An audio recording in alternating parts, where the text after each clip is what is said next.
अस्सलाम वालेकुम and welcome to बारान रहमत। मैं हूं सिद्रा इकबाल और यकीनन आपका मेरा साथ आज भी इंशाल्लाह ताला दोपहर 4 बजे तक रहेगा। देखते ही देखते हम रमज़ान मुबारक के दूसरे अशरे में आ चुके हैं जो कि इस्तग़फ़ार का अशरा है।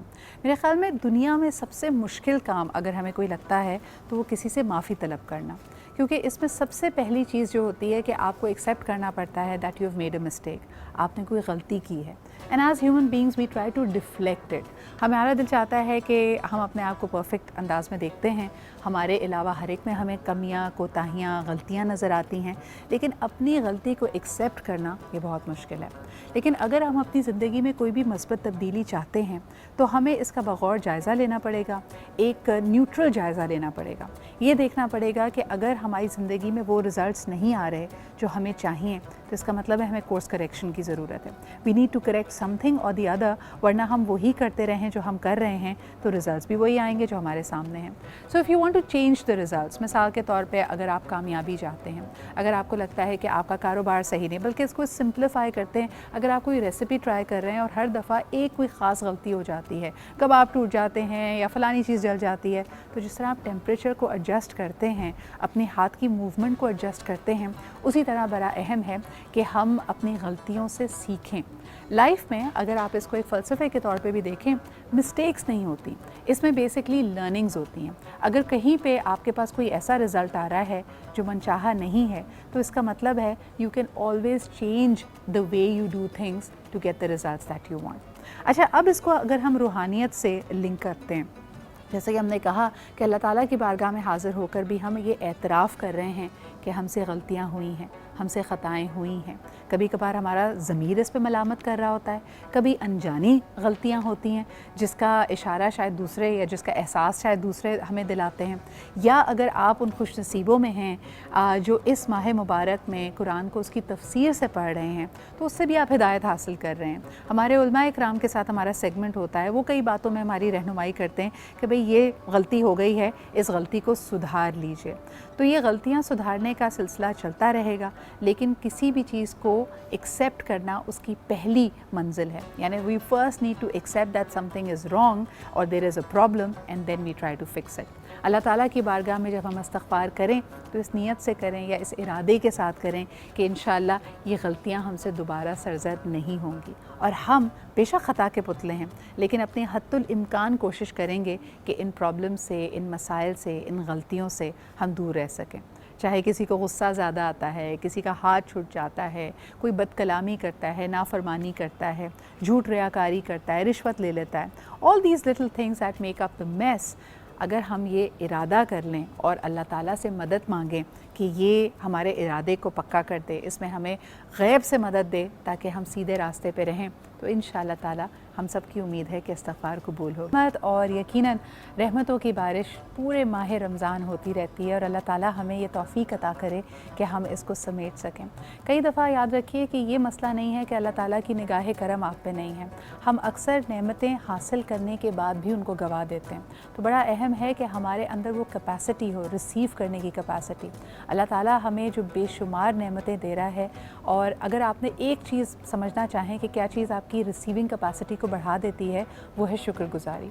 The moment you will have gratitude for the things that you already have, you automatically start making space for things that you would like to receive. तो ये बड़ा अहम है and I hope that you will pay heed to that. Programme को इसी बात से शुरू करते हैं। और जब हम प्यास की बात करते हैं, इस वक्त हमारा दिल चाहता है ना, बारान रहमत से भी मेरे जहन में तो तसव्वुर बारिश का ही आता है, और हमारी ये ख्वाहिश होती है कि हम सैराब हो जाएं, क्योंकि आखिरी वक्त में भी, यानी क़यामत के वक्त भी कहते हैं कि पनाह मांगनी चाहिए उस वक्त की सख्ती और प्यास से। लेकिन रोज़े में हम इसी प्यास और भूख को बर्दाश्त करते हैं, डिहाइड्रेट भी हो जाते हैं। इसके असरात आपकी बॉडी पे क्या हो सकते हैं, इस पर ज़रा बात करते हैं, और किस तरह इस पानी की कमी को हम रोज़ा खुलने के बाद पूरा कर सकते हैं। We are going to talk about that as well. आज ही ज़बरदस्त पैनल मेरे साथ मौजूद है, my very dear friend and practising nutritionist हमारे साथ मौजूद है Hina Anees. Thank you Hina for making time.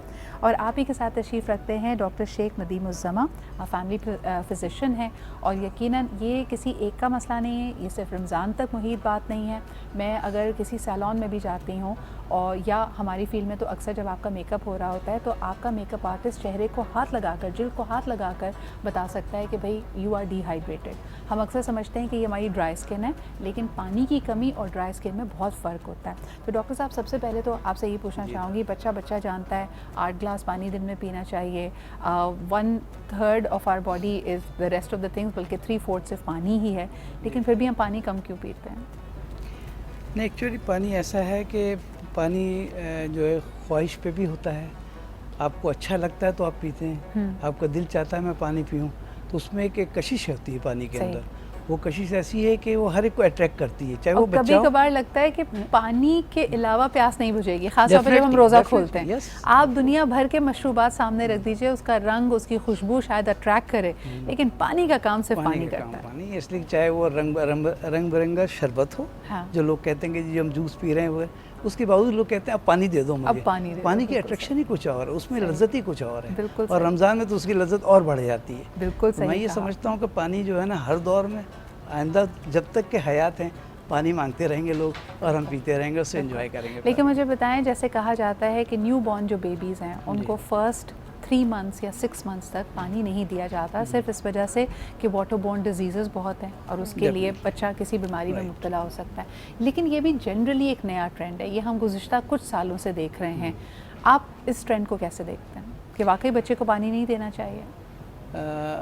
कुछ लोग कहते हैं कि नहीं देना चाहिए, लेकिन मैं ये समझता हूँ कि इतना ज़रूर देना चाहिए कि उसकी ज़बान वगैरह थोड़ा सा तर रहे। हाँ, मतलब तर रहे, जिसे आप कह लें, या थोड़ा सा उसको मज़ा लगे उसके अंदर। क्योंकि आप अगर दूध देते रहते हैं तो आप ये देखिएगा उसको कोटिंग हो जाती है उसके टंग में, अमूमन बच्चों के, जो हम कहते हैं उसको साफ भी करें आप, चाहे वो मदर फीड कर रहे हो, चाहे वो टॉप फीड हो या ना हो, तो उसके लिए वो उनके लिए, बच्चों के लिए सही नहीं होता। एब्सोल्युटली। अच्छा जी, मुझे ये बताइए कि गर्मियों में, मैं पहले इतना नहीं सुनती थी और पानी के हवाले से तो हम बहुत गुफ्तगू कर चुके हैं ना, हमने कई शोज़ इस पर किए कि डिहाइड्रेशन है तो क्या करें, लेकिन खुसूसन अगर मैं रीनल केयर की बात करूं कि हम जहां अपनी जिल्द का ख्याल रखते हैं, जहन का ख्याल रखते हैं, दिल का ख्याल रखते हैं, गुर्दों की केयर कैसे की जाए? क्योंकि अक्सर आपका किडनी का कोई भी मसला आपको यकायक पता चलता है, आपको पता चलता है अचानक से स्टोन्स हो गए, अचानक से यूटीआई इन्फेक्शन है आपको, तो व्हाट शुड वी डू? देखिए, किडनी का मसला पता ही अचानक चल रहा होता है, और किडनी इतना इम्पॉर्टेंट ऑर्गन होता है। हम सब ये समझ रहे होते हैं कि सबसे इम्पॉर्टेंट ऑर्गन हमारा हार्ट है। हार्ट से भी इम्पॉर्टेंट ऑर्गन हमारी किडनी होती है, क्योंकि अगर किडनी प्रॉपरली वर्क नहीं कर रही, हमारे टॉक्सिन्स को फ्लश आउट नहीं कर रही, तो जो प्योर ब्लड है वो कैसे प्योरीफाइड होके हमारी किडनी तक, हमारे हार्ट तक पहुँचेगा, और हार्ट अच्छा पंप कैसे करेगा, और हार्ट अच्छा पंप नहीं करेगा तो पूरी बॉडी में अच्छा ब्लड सप्लाई कैसे पहुंचेगा। तो यहाँ प्रॉब्लम ये होती है कि जब किडनी को हमने अच्छा वाटर से क्लीन करना है, और वाटर कैसे देंगे, फ्रीक्वेंट वाटर सप्लाई देनी है, और एक साथ पानी के भर भर के ग्लास पीना, ये किडनी को ख़राब करता है। हम क्या करते हैं कि सबसे बैड प्रैक्टिस ये है कि ग्लास उठाया, बॉटल उठाई, मुंह पे लगाई, और एक साथ 1-2 ग्लास पानी पी लिया। ये बहुत माल प्रैक्टिस है। सबसे पहले तो ये ना करें, अफ्तार के वक्त भी ना करें, रमज़ानों के बाद भी ना करें। छोटे सिप लें, आधा ग्लास एक वक्त में पानी पिए, इससे ज़्यादा तो ना पिए। अच्छा है ना, मुझे बताएं, ये मैंने कहीं पढ़ा था, and I solemnly believe in it as well, कि अगर हमें शदीद प्यास लग रही है और उस वक्त हम पानी पी रहे हैं, तो इसका मतलब है कि आप ऑलरेडी डिहाइड्रेटेड हैं। बिल्कुल ऐसे ही। हमें आदतन वैसे भी वक्तन फ़वक्तन इंटरवल्स के बाद पानी पीते रहना चाहिए। बिल्कुल ऐसा ही है। अच्छा, अभी आपने स्किन की डिहाइड्रेशन की बात करी। हमारे एस्थेटिक्स में ऐसी मशीन्स हैं जो कि आइडेंटिफाई करती हैं कि आपकी स्किन कितनी डीप डर्मीज तक डिहाइड्रेटेड है।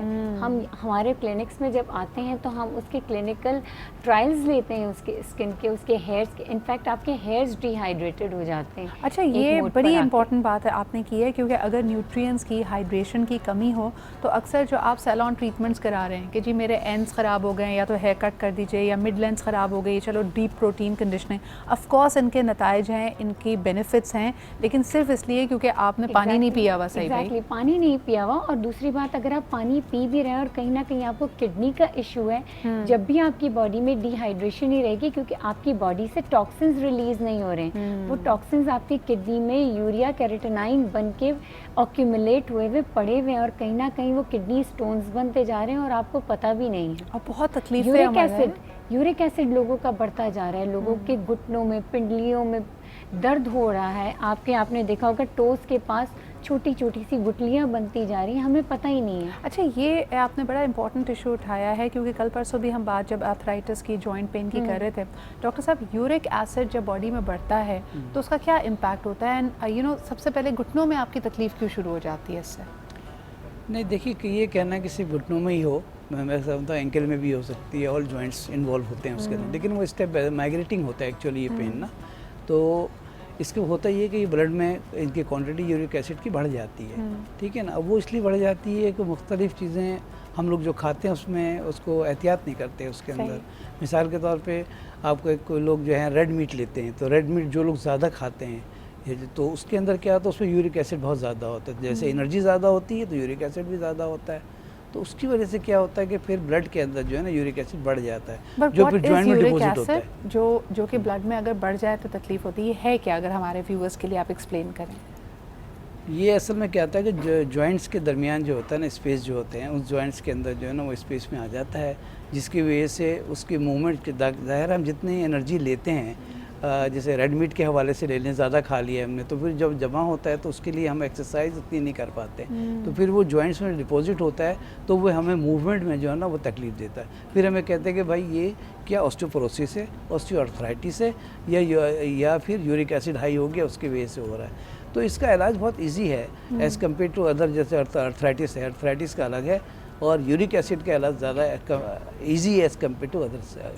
सही। तो आपको अपने यूरिक एसिड के लेवल्स पे भी नज़र रखनी चाहिए। अच्छा जी, एक नज़र किचन में डालते हैं, आज देखते हैं कि कौन सी रेसिपीज़ हमारे लिए तैयार हैं। And let's meet chef Samia as well. अस्सलाम वालेकुम। वालेकुम अस्सलाम सदरा, हाउ आर यू? बिल्कुल ठीक ठाक। आज सैंडविचेस बन रहे हैं? आज क्लब सैंडविचेस बन रहे हैं। वाओ, ज़बरदस्त भाई, टॉल।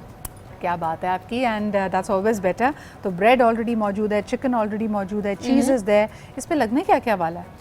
इसमें हम लोग डिफरेंट तरह के सॉसेस भी लगाएंगे और साथ में स्पाइसेस भी लगाएंगे। तो we have a fresh blend of spices, जैसे कि सॉल्ट हो गया, क्रश रेड चिली फ्लेक्स हो गए, we are going to add chicken powder, one of my favourite powders, मुझे नहीं समझ आती भाई, इस लड़की की मुझे समझ नहीं आती। जब चिकन है तो चिकन पे भी चिकन पाउडर डालेगा? वाह भाई, उसको खुशबू देनी है और वो चिकन पाउडर से ज़्यादा अच्छी तो मिलती है। इसके अंदर अपनी खुशबू क्यों नहीं है? हाँ, होती है ना, जब मैं यहाँ पे सेगमेंट में बैठी हुई होती हूँ, मेरी तरफ देखती है। और नहीं, मैं वैसे ही बैठ के सुन रही होती हूँ ना कि यहाँ पे आज क्या गुफ्तगू चल रही है, and it's always very interesting, you know. मुझे ये बताओ कि क्लब सैंडविच के अंदर तो you know mother and child sandwich होता है ना, चिकन भी है तो अंडा भी होना चाहिए। डेफिनेटली अंडे भी होंगे। So आप it's a family, it's a complete family affair है जी। ज़बरदस्त हो गया जी। कि इनसे कि अगर इन्होंने एक्स्ट्रा जो है ना वो चिकन पाउडर डाला है तो उस पर क्या फ़िलॉसफी है, क्या मतलब क्या टेस्ट? कितनी खुशबू ज़्यादा अच्छी आती है। खुशबू अच्छी अच्छा, आती है, खुशबू की वजह से आपको फ्लेवर इस चिकन का इन्हांस होता है। अच्छा। इन्हांस होता है जी और फ्लेवर। ये क्योंकि उसके अंदर हल्की सी सॉल्ट होती है, तो आपने सॉल्ट पे ज़रा हल्का हाथ रखना होता है। नहीं, मैंने अक्सर सुना था कि कुछ लोग कहते हैं ना दाल खा रहे हैं और दाल खाते खाते कि यार इसमें मुर्गी का मज़ा आ रहा है, तब वो बताता है क्योंकि इसमें मैंने चिकन पाउडर डाला है। लेकिन चिकन में चिकन का फ्लेवर आ रहा है ऐसा आपको कोई नहीं कहेगा सिवाय समिया के और इन्हांस कर रही हैं। Give it a try, you know, Ramzan is all about trying different stuff. तो आपने इफ्तार में भी व्हाई लीव इफ्तार, अपने इफ्तार को करना है, इफ्तार करने भी अच्छी बात होती है। बिल्कुल, why not try something new then. बिल्कुल सही है। तो जी आज अगर आप कुछ भी चिकन का बना रहे हैं ना, उसमें आप चिकन पाउडर डालें। नहीं, जैसे सदर ने एग्जांपल दी कि आप अपनी दाल में भी चिकन पाउडर डालें, चिकन पाउडर डालें, दाल ही में डालें, चिकन फ्लेवर्ड दाल। और फिर आप बाकायदा कहेंगे कि घर की मुर्गी दाल बराबर नहीं, घर की दाल मुर्गी बराबर हो जाएगा वहाँ पे। अच्छा जी, I let her do this. और इसकी रेसिपी पे हम आते हैं। मरियम भी हमारे साथ मौजूद है। मरियम मुस्कुरा रही है, क्या बातें हो रही हैं आज, इनको ज़्यादा रोज़ा लग रहा है, ये खाने पीने की बातें कर रहे हैं। मरियम, आप डालती हैं चिकन में चिकन पाउडर? पहले आप ये बताएं। बिल्कुल नहीं डालती। आपके लिए चिकन ही काफ़ी है? मैं भी नहीं डालती, लेकिन मुझे ये बताएं कि आज पर्सनली कहूँ तो मैं चिकन खाती नहीं हूँ, बहुत कम। अच्छा, इसकी क्या वजह? नहीं, शुरू से ही शायद। आपको वेजिटेबल ज़्यादा पसंद है? जी। ज़बरदस्त, ठीक। भी चिकन पाउडर डालते हैं। इनको ये चिकन पाउडर लड़ गया है आज कुछ भी हो हर चीज़ में चिकन पाउडर डले रहेगी। इस वक्त हम बात कर रहे हैं कि किस तरह आप अपने ओवरऑल बॉडी का ख्याल रख सकते हैं, अपनी हेल्थ का ख्याल रख सकते हैं बाय टेकिंग एडिक्वेट वाटर। लेकिन इसके लिए कुछ रेमेडीज़ है ना हमारे लिए लेके आई हैं। Let's find out what are those remedies. जी है ना, सो आपके सामने मैं बहुत सारे इंग्रेडिएंट्स देख रही हूँ। What are you making today? बस ये है वो रेमेडी सिद्रा के जिससे डिहाइड्रेशन भी ठीक होती है, ना सिर्फ बल्कि ये किडनी के पेशेंट्स के लिए बहुत अच्छी है, क्योंकि किडनी के पेशेंट्स अक्सर परेशान रहते हैं क्योंकि ना उन्हें बहुत डराया जाता है। कुछ पेशेंट्स तो ऐसे होते हैं जिन्हें ये कहा जाता है कि आपने पानी नहीं पीना। फिर बहुत सारी चीज़ें ऐसी होती हैं कि जिसमें पोटेशियम की मिकदार बहुत ज़्यादा होती है। इनफैक्ट खीरा ले लें, खजूर ले लें, जिन्हें बहुत ही हेल्दी ग़िज़ाएँ माना जाता है। बनानास, लेकिन ये किडनी के पेशेंट्स के लिए जहर साबित हो सकती है। खीरा अगर वो खा लें, टमाटर वो ज़्यादा खा लें, खजूरें खा लें, आलमंड्स खा लें, वॉलनट्स खा लें, तो वो उनके लिए जहर है। बिल्कुल ठीक है। इस तरह बहुत सारी चीज़ें, वो पानी भी सही तरीके से नहीं पी सकते। उन्हें पानी भी ऐसा डिटॉक्स वाटर चाहिए कि जो पानी वो पिएं तो उनकी किडनी से जो यूरिक एसिड है वो फ्लश आउट होता रहे। अच्छा, ये जो रेमेडी मैं बता रही हूँ, इसके लिए ख़ास ख्याल रखना है। सबसे पहले तो इसको भर भर के नहीं पीना, इसके हाफ कप बल्कि क्वार्टर कप से स्टार्ट करना है। इफ्तार किया, इफ्तार के बाद क्वार्टर कप से पीना है, और अगर रमज़ान ख़त्म भी हो जाए तो इसके 3 कप दिन में पीने। अच्छा, यानी एक थोड़ी सी क्लैरिटी दीजिएगा कि ये रेमेडी जो है या ये जो डिटॉक्स सोल्यूशन है, ये सिर्फ उनके लिए है जिनको कोई किडनी का मसला हो या जिनकी बॉडी वाटर को रिटेन कर रही है? बिल्कुल, ये दोनों के लिए, ये किडनी के पेशेंट्स के लिए भी और ये उनके लिए भी जिनकी बॉडी वाटर को रिटेन कर रही है, और ये उनके लिए भी है जिनको किडनी में स्टोन्स हैं। अच्छा। क्योंकि इसमें मैंने अजवाइन जो यूज़ की है ना, अजवाइन आपके बॉडी में जो किडनी स्टोन्स बन जाते हैं ना, उनको ब्रेक डाउन कर रही होती है। लेकिन ये बहुत गर्म नहीं होगी? ये गर्म है, ये गर्म है, लेकिन इसको इस रेमेडी को 15 डेज तक इस्तेमाल करें कंटिन्यू, फिर कुछ दिनों के लिए स्टॉप कर दें, फिर 15 डेज यूज़ करें, फिर 10 डेज के लिए स्टॉप कर दें। इस तरह ऑन एंड ऑफ इसको यूज़ करें। यानी आप इसको बाकायदा उस तरह से इस्तेमाल ना करें, इसको आप कहते हैं कि इंटरवल में आपको इसको यूज़ करना है, क्या 5 दिन 6 दिन। और कई ऐसी मेडिसिन होती हैं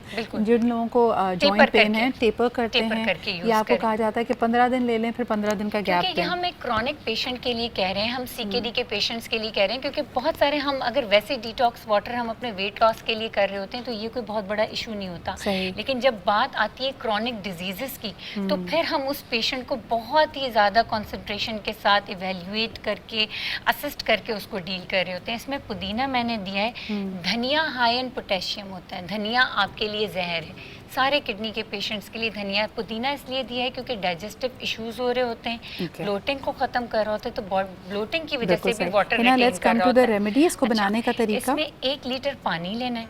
1 लीटर पानी में आपने ना 1 चम्मच सौंफ का डालना है, 1 टेबल स्पून डालना है, मेरे पास तो टीस्पून है। सौंफ में ऐसे फाइटोकेमिकल्स होते हैं जो आपकी बॉडी से टॉक्सिन्स को रिलीज कर रहे होते हैं, टॉक्सिन्स को।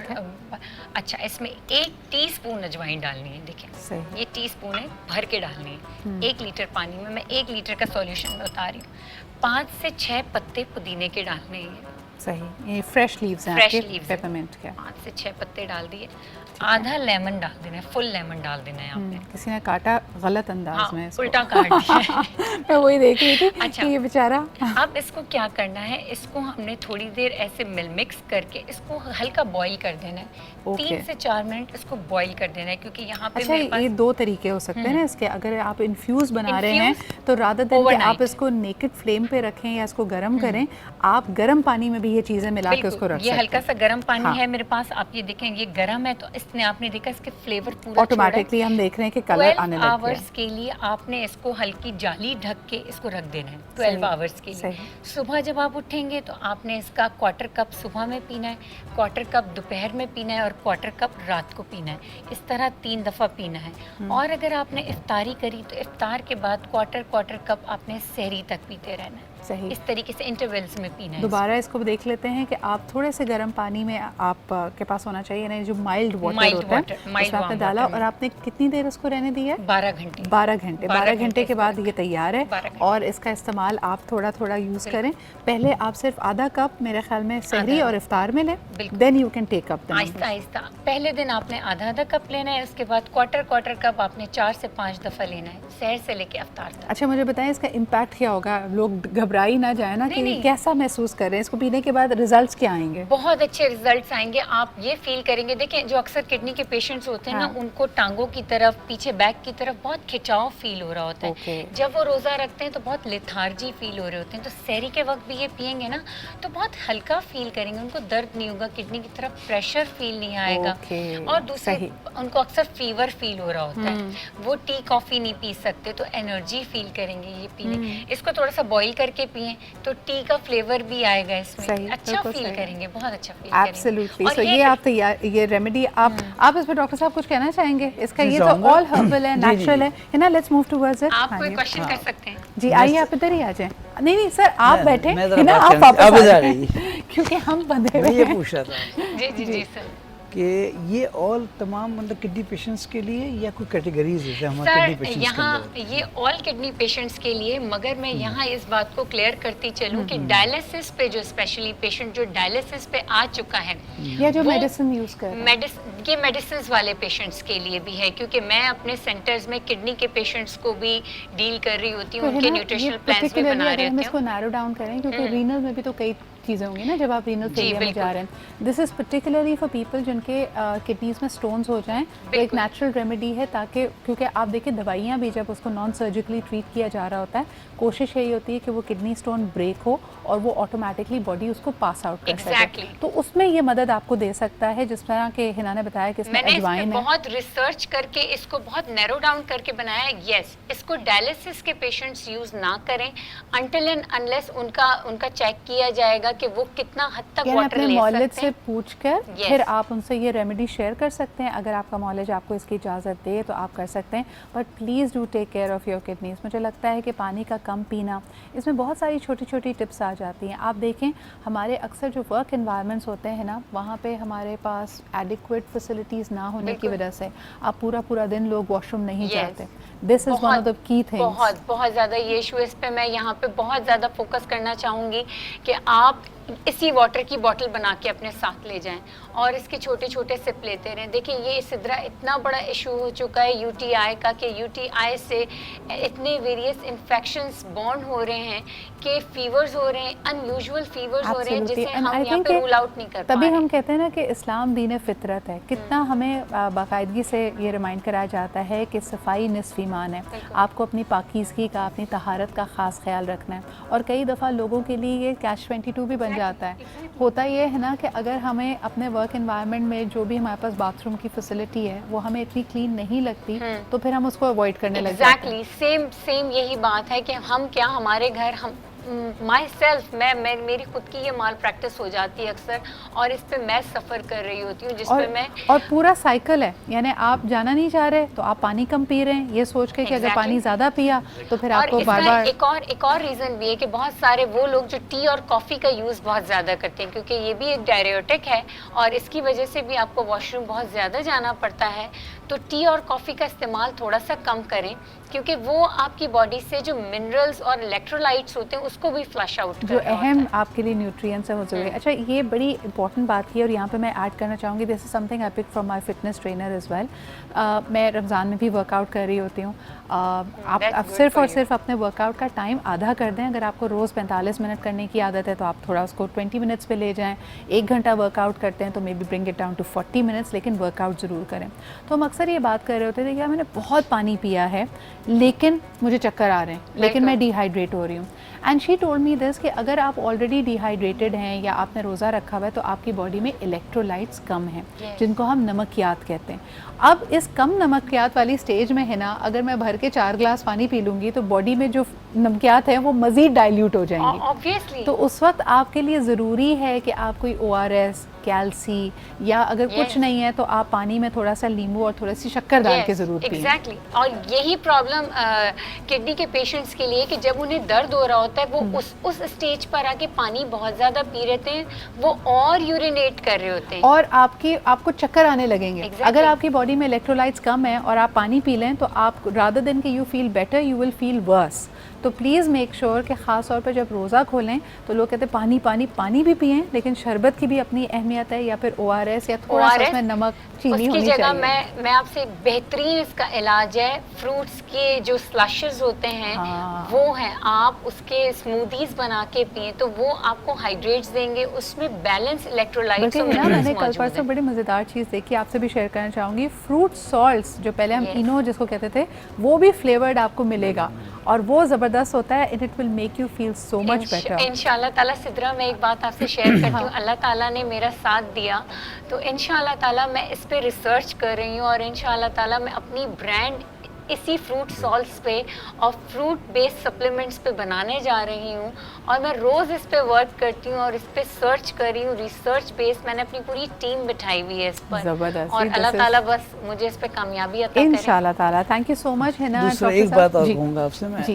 करने से पहले कि लोगों को ये ज़रूर जहन में बैठाएं कि बजाय इसके कि हम फ्रूट लें, बजाय इसके कि हम जूसेस लें फ्रेश, और हम कोल्ड ड्रिंक से अवॉइड करें। Cold drink is very dangerous. आप कहना ये चाह रहे हैं कि हमें फिजी ड्रिंक्स को अवॉइड करना जी, चाहिए। definitely। कभी कभार चलती हैं, लेकिन आप खास तौर पे रमज़ान में खोलने at के least ना बाद जो लोग फौरी तौर पे लेते हैं, that is a very important point कि इट डायरेक्टली हिट्स यू।